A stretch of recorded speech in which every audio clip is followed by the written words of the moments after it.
जन्माष्टमी की पावन कथा। देवराज इंद्र के आग्रह करने पर देवऋषि नारद ने उन्हें श्री कृष्ण जन्माष्टमी की व्रत कथा बताते हुए इस प्रकार कहा है। हे देवराज इंद्र, द्वापर युग की बात है। उन दिनों मथुरा में उग्रसेन नाम का एक राजा थे।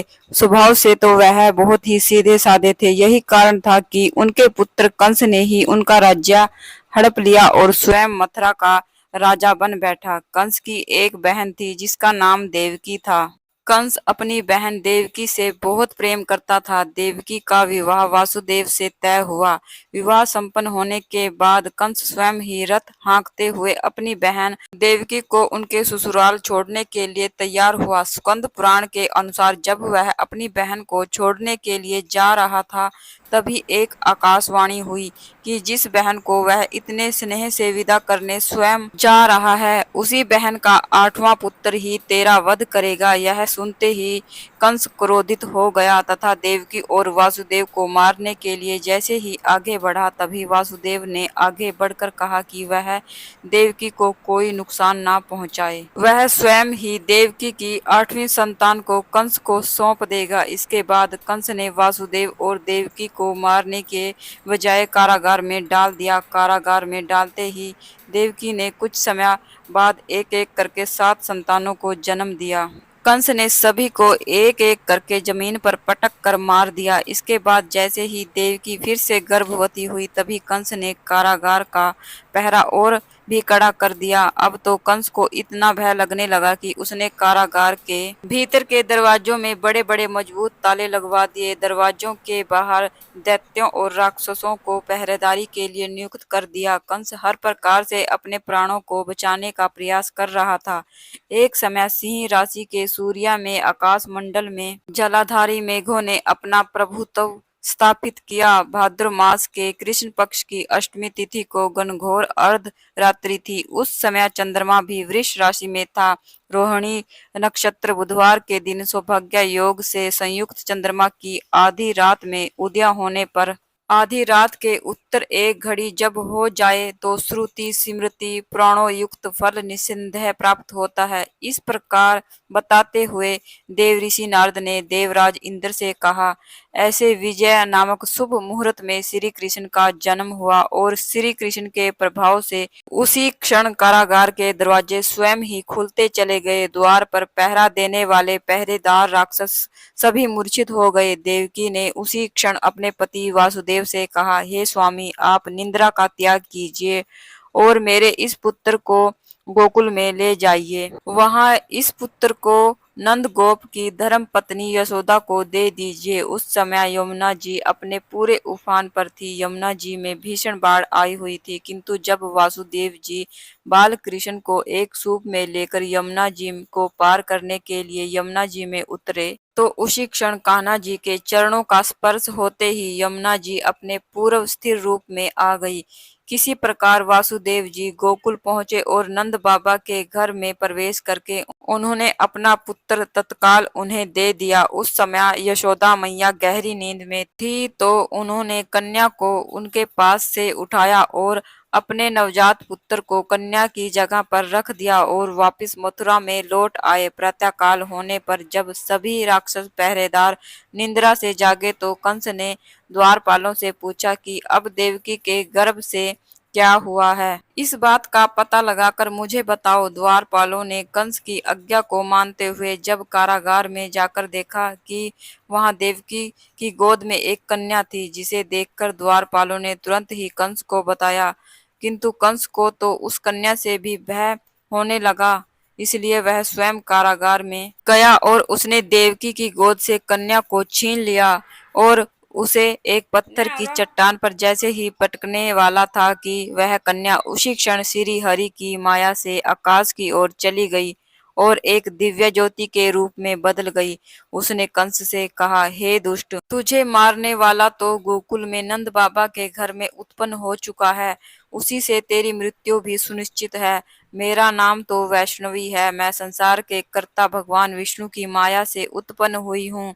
ऐसा कहकर वह माया स्वर्ग की ओर चली गई। उस आकाशवाणी को सुनकर कंस क्रोधित हो उठा। उसने नंद बाबा के घर में पूतना राक्षसी को कृष्ण का वध करने के लिए भेजा।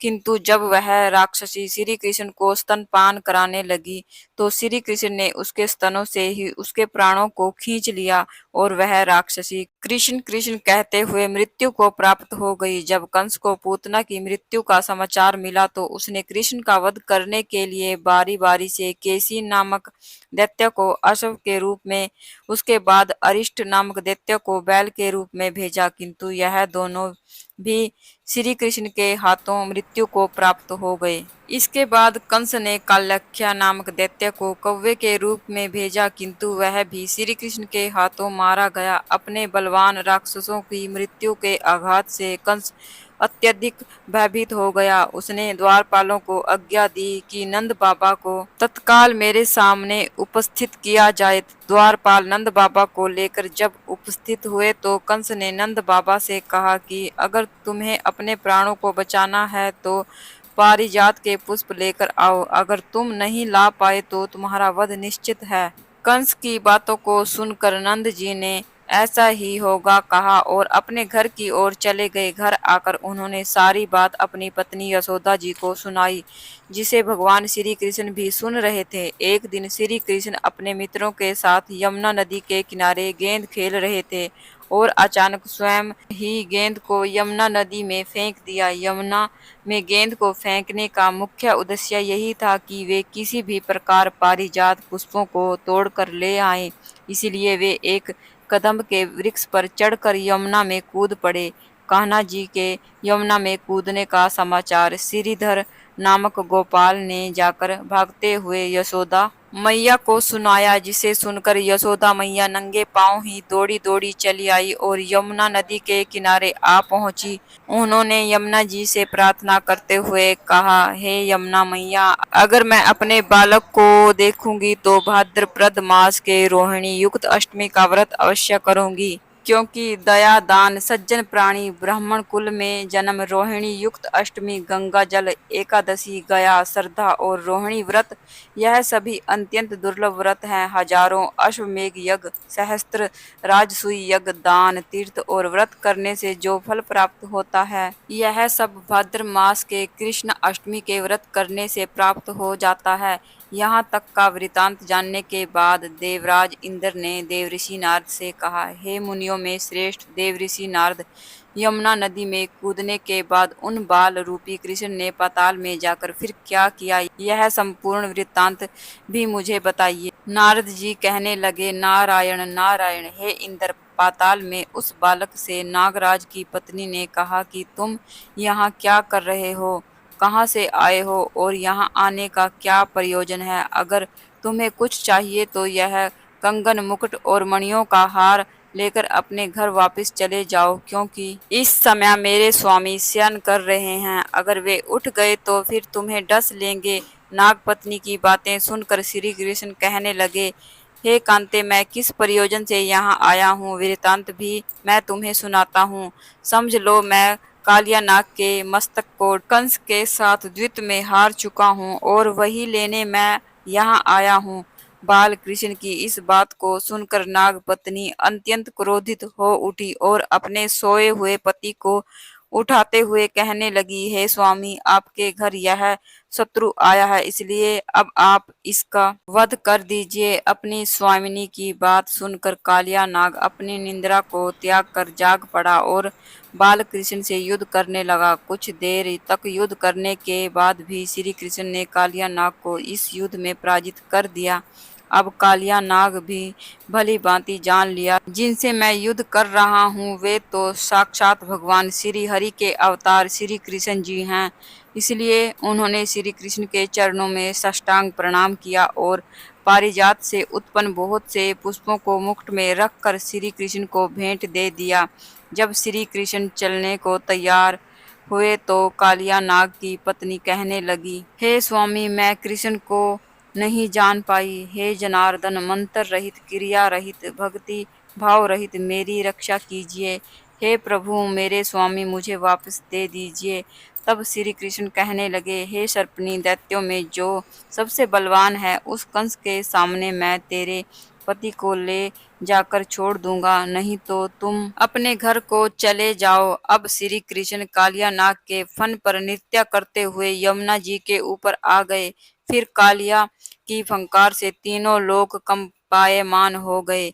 अब कृष्ण कंस की मथुरा नगरी को चल दिए। वहां कमल पुष्पों को देखकर यमुना जी के मध्य जलाशय में वह कालिया सर्प भी चला गया। इधर कंस भी हैरान हो गया और श्री कृष्ण प्रसन्न होकर गोकुल वापस लौट आए। उनके गोकुल वापस लौट कर आने पर उनकी मैया यशोदा ने तरह तरह के उत्सव किए। अब देवराज इंद्र ने देवऋषि नारद से पूछा, हे महामुनि, संसार के प्राणी बालक श्री कृष्ण के आने पर अत्यधिक आनंदित हुए। आखिर श्री कृष्ण ने क्या क्या लीलाएं दिखाई, वह सभी आप मुझे बताने की कृपया की। तब देवऋषि नारद ने देवराज से कहा, हे देवराज, मन को हरने वाला मथुरा नगर यमुना नदी के दक्षिण भाग में स्थित है। वहां कंस का महाबलशाही भाई चाणूर रहता था। उस चाणूर से श्री कृष्ण के मल्ल युद्ध की घोषणा की गई।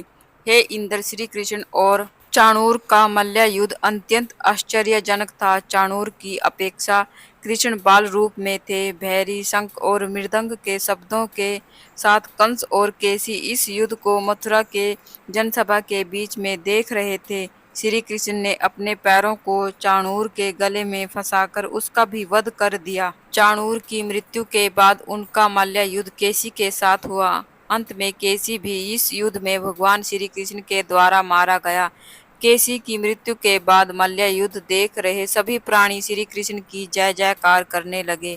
बाल कृष्ण द्वारा चाणूर और केसी का वध होना अब तो कंस के लिए अत्यंत हृदय विदारक हो गया। इसलिए उसने सैनिकों को बुलाकर उन्हें आज्ञा दी कि तुम सभी अस्त्र शस्त्र से सुसज्जित होकर कृष्ण से अभी युद्ध करो। हे इंद्र, उसी क्षण श्री कृष्ण ने गरुड़, बलराम तथा सुदर्शन चक्र का ध्यान किया, जिसके परिणाम स्वरूप बलदेव जी सुदर्शन चक्र लेकर गरुड़ पर आरूढ़ होकर आ गए। उन्हें आता देखकर बाल कृष्ण ने सुदर्शन चक्र को उनसे लेकर स्वयं ही गरुड़ की पीठ पर बैठकर ना जाने कितने ही राक्षसों और दैत्यों का वध कर दिया। इस युद्ध में श्री कृष्ण और बलदेव ने असंख्य दैत्यों का वध किया। बलराम जी ने अपने आयुध शस्त्र हल से और श्री कृष्ण ने सुदर्शन चक्र से माघ मास के शुक्ल पक्ष की सप्तमी को विशाल दैत्यों के समूह का सर्वनाश कर डाला। जब अंत में केवल दुराचारी कंस ही बचा रह गया तो श्री कृष्ण कहने लगे, हे दुष्ट, अधर्मी, दुराचारी, अब मैं इस महायुद्ध स्थल पर तुझसे युद्ध कर तेरा वध करूंगा, इस संसार को तुझसे मुक्त कराऊंगा। ऐसा कहते हुए श्री कृष्ण ने उसके बालों को पकड़ लिया और कंस को घुमाकर पृथ्वी पर पटक दिया, जिससे उसकी मृत्यु हो गई। कंस के मरने देवताओं ने स्वर्ग से पुष्पों की वर्षा की। प्रिय श्रोताओं, ये थी श्री कृष्ण द्वारा कंस की मृत्यु की कथा। आइए अब सुनते हैं मैया यशोदा और श्री कृष्ण की एक अलौकिक कथा।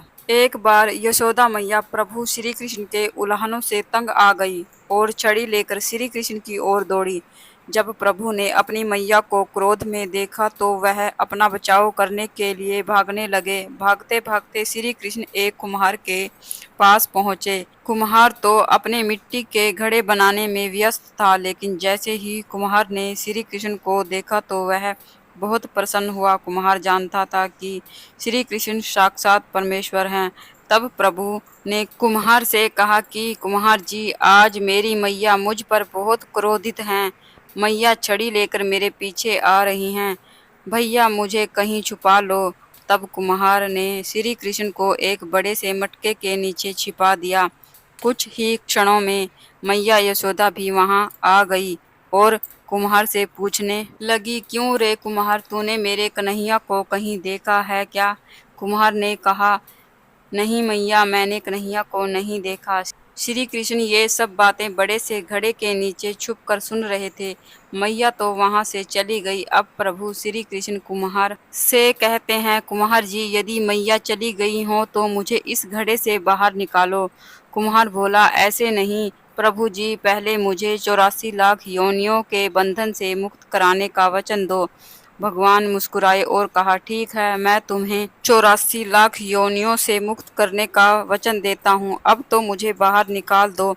कुम्हार कहने लगा, मुझे अकेले नहीं प्रभु जी, मेरे पूरे परिवार के सभी लोगों को 84 लाख योनियों के बंधन से मुक्त करने का वचन दो, तो मैं आपको इस घड़े से बाहर निकालूंगा। प्रभु जी कहते हैं, चलो ठीक है, उनको भी मैं 84 लाख योनियों के बंधन से मुक्त होने का वचन देता हूँ, अब तो मुझे इस घड़े से बाहर निकाल दो। अब कुम्हार कहता है, बस प्रभु जी, एक विनती और है, उसे भी पूरा करने का वचन दे दो, तो मैं आपको घड़े से बाहर निकाल दूंगा। भगवान बोले, वो भी बता दे, क्या कहना चाहते हो। कुम्हार कहने लगा, प्रभु जी, जिस घड़े के नीचे आप छुपे हो, उसकी मिट्टी मेरे बैलों के ऊपर लाद के लाई गई है, मेरे इन बैलों को भी 84 के बंधन से मुक्त करने का वचन दे दो। भगवान ने कुम्हार के प्रेम पर प्रसन्न होकर उन बैलों को भी 84 के बंधन से मुक्त होने का वचन दे दिया। प्रभु बोले, अब तो तुम्हारी सब इच्छा पूरी हो गई है, अब तो मुझे घड़े से बाहर निकाल दो। तब कुम्हार कहता है, अभी नहीं भगवान, बस एक अंतिम इच्छा और है, उसे भी पूरा कर दीजिए, और वो ये है, जो भी प्राणी हम दोनों के बीच इस संवाद को सुनेगा, उसे भी आप 84 लाख योनियों के बंधन से मुक्त करोगे। बस यही वचन दे दो, तो मैं आपको इस घड़े से बाहर निकाल दूंगा। कुम्हार की प्रेम भरी बातों को सुनकर प्रभु श्री कृष्ण बहुत खुश हुए और कुम्हार से इस इच्छा को भी पूरा करने का वचन दे दिया। फिर कुम्हार ने बाल कृष्ण को घड़े से बाहर निकाल दिया, उनके चरणों में साष्टांग प्रणाम किया, प्रभु जी के चरण धोए और चरणामृत पिया, अपनी पूरी झोपड़ी में चरणामृत का छिड़काव किया और प्रभु जी के गले लगकर इतना रोए कि प्रभु में ही विलीन हो गए। जरा सोच करके देखिए, जो बाल श्री कृष्ण 7 कोस लंबे चौड़े गोवर्धन पर्वत को अपनी 21 उंगली पर उठा सकते हैं, तो क्या वो एक घड़ा नहीं उठा सकते थे। लेकिन बिना प्रेम रिझे नहीं नटवर नंद किशोर, कोई कितने भी यज्ञ करे, अनुष्ठान करे, कितना ही दान करे, चाहे कितनी भी भक्ति करे, लेकिन जब तक मन में प्राणी मात्र के लिए प्रेम नहीं होगा, प्रभु श्री कृष्ण मिल नहीं सकते। इस प्रकार हमारी कथा पूर्ण होती है। कथा सुनने के बाद जो फूल हमारे हाथ में थे, उसको हम श्री कृष्ण के चरणों में अर्पित करेंगे।